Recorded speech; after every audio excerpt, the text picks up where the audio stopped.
یہ پاکستان تحریک انصاف کے نامزد کردہ امیدوار تھے حلقہ پی ایس 61 ٹنڈو جام باراڑی حیدرآباد سے۔ ان کا نام ہے انور جتوئی اور یہ موصوف ریٹائرڈ ہو گئے ہیں۔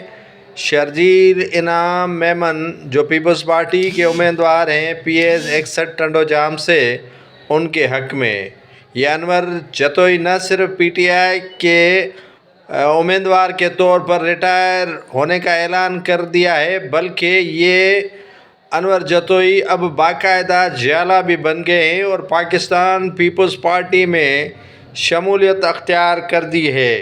پی ٹی آئی کے حق میں دستبرداری تو سنی ہے، لیکن یہ پہلا کینڈیڈیٹ ہے پی ٹی آئی کا جو پیپلز پارٹی کے امیدوار کے حق میں نہ صرف دستبردار ہوا ہے، بلکہ انور جتوئی نے باقاعدہ پاکستان پیپلز پارٹی میں شمولیت اختیار کر دی ہے۔